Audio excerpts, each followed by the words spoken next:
समझती हूं, जानती हूं, लेकिन चंद बातें ऐसी हैं जो इस वक्त करनी बहुत जरूरी हैं।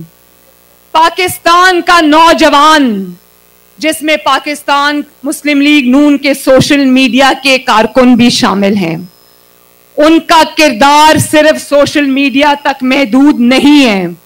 आप सबको ये इदराक है, शऊर है और होना भी चाहिए कि आपके मुल्क में आज क्या हो रहा है, कि आपके मुल्क में आज जो हो रहा है वो क्यों हो रहा है, कि आपके मुल्क में आज जो हो रहा है वो कौन कर रहा है। जानते हो ना ये सब? देखो देखो, रियासत के कई सतून होते हैं। एग्जीक्यूटिव होता है, पार्लियामेंट होती है, जुडिशरी होती है। सबसे पहले जरा हुकूमत एग्जीक्यूटिव की बात कर लेते हैं। मुझे यह बताओ कि जब नवाज शरीफ की हुकूमत नवाज शरीफ से छीनी गई और एक इकामा पर नवाज शरीफ को बाहर कर दिया गया, आपके नुमाइंदे नवाज शरीफ को ऑफिस से उठाकर बाहर कर दिया गया एक एक्सपायर्ड इकामा के ऊपर, एक्सपायर्ड इकामा के ऊपर। उसके बाद 2018 का इलेक्शन चोरी कर ये जो नालायक और नाअहल और सिलेक्टेड हुकूमत हमारे सरों पर मुसल्लत कर दी गई है। तो आज बताओ, एक पेज पर होने के बावजूद इस बस को जो रोज जलती भी है और धक्का भी लगाना पड़ता है, इस बस को जिसका ड्राइवर ये सिलेक्टेड है, ये बस चल नहीं रही। पाकिस्तान, मुझे हाथ उठाकर बताओ, पाकिस्तान चल रहा है आज? पाकिस्तान चल रहा है आज? हुकूमत चल रही है आज? रोज सुबह जब आप उठते हो तो सबसे पहली खबर क्या मिलती है कि पाकिस्तान के अंदर महंगाई और भी ज्यादा हो गई है। अभी जो मियां साहब ने बात की तो मुझे यहां से अंदाजा हुआ, एक आवाज आई कि पहले 100 रुपए में, इधर से मुझे कहीं आवाज आई थी कि पहले 100 रुपए में हांडी रोटी हो जाती थी। अब होती है? अब 1000 रुपए में भी होती है? भाई, जब रोटी 30 रुपए की हो गई हो तो एक घर में जिसमें 8-10 खाने वाले हैं वो अपने खर्चे कहां से पूरे करेंगे? और गैस का हाल देख लो, गैस आ नहीं रही लेकिन बिल आ रहे हैं बहुत बड़े बड़े। एक खानदान जिसका 25,000 रुपया महीने की आमदन है, उसको 50,000 रुपए का बिल आ रहा है बिजली और गैस का।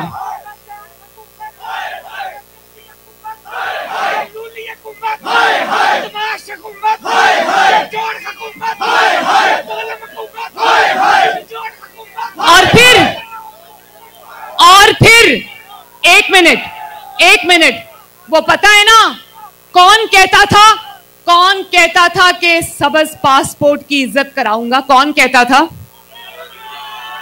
आज सबज पासपोर्ट की इज्जत तो क्या होनी थी, पूरी दुनिया के मुल्कों ने पाकिस्तान की फ्लाइट्स ही बैन कर दी हैं। और मुल्कों ने, कोई ये कहता था ना कि हॉलैंड का वजीर आजम साइकिल पे जाता है, तो कहां है आज वो वजीर आजम जो साइकिल पे जाता था? आज वो जाली वजीर आजम जब किसी शहर में आता है तो अवाम को भेड़ बकरियां समझकर उनका पूरा शहर का शहर ही सील कर दिया जाता है। भाई तुम्हें क्या खतरा है? खतरा तो नवाज शरीफ जैसे हुक्मरान को था, जिसने जब इक्तदार संभाला तो हर रोज मुल्क में धमाके होते थे और हर रोज मुल्क पे ड्रोन अटैक्स होते थे। उसने अपनी जान हथेली पर रखकर पाकिस्तान में दहशतगर्दी के खात्मे के लिए 2 जंगें लड़ी। कौन सी जंगें? ज़र्बे अज़्ब और रद्दुल फसाद। और फिर भी वो जंगें भी लड़ रहा था, पाकिस्तान से दहशतगर्दी का खात्मा भी कर रहा था और अवाम के दरमियान मौजूद भी होता था। आज इस जाली और डरपोक वजीर आजम को कहो जरा अवाम के दरमियान 2 मिनट निकल कर तो दिखाए।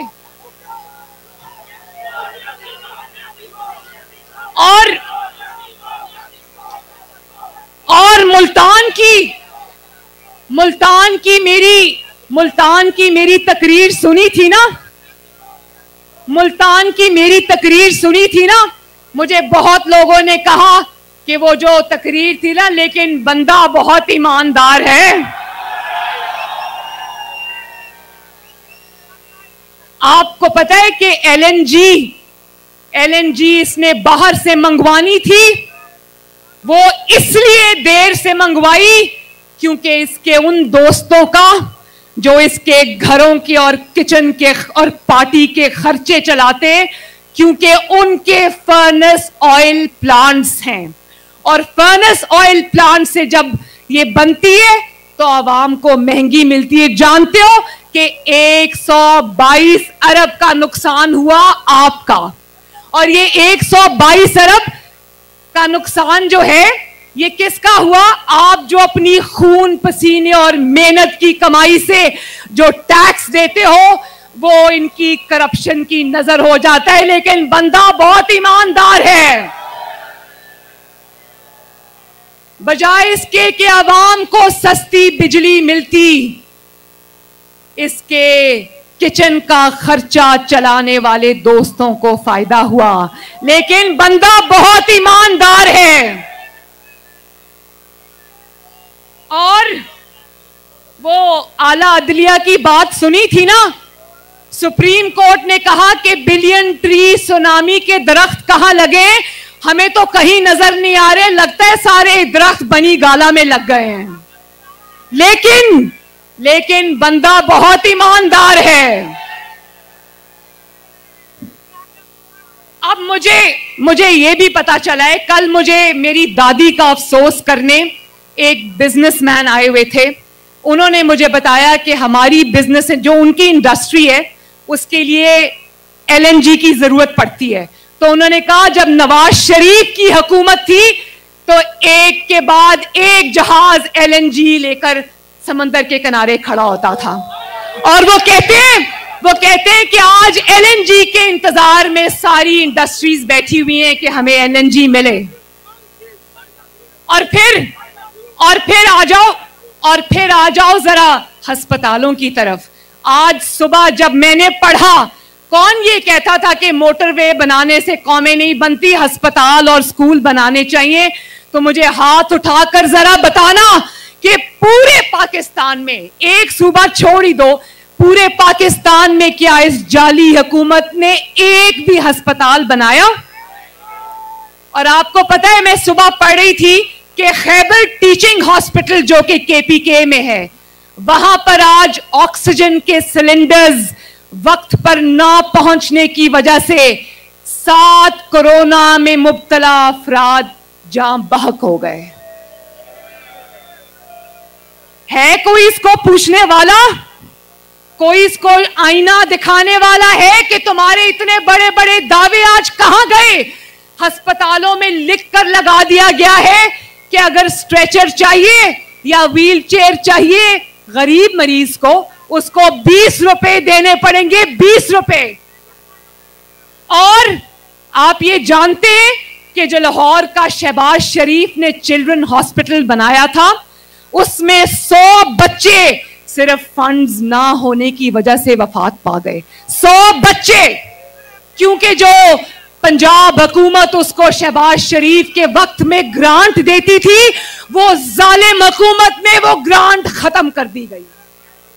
और सोचो, उन माओं का हाल सोचो। मैं भी मां हूं, मेरे भी बच्चे हैं। सोचो कि किसी मां के बच्चे का इसलिए इंतकाल हो जाए क्योंकि अस्पताल के पास पैसे नहीं है।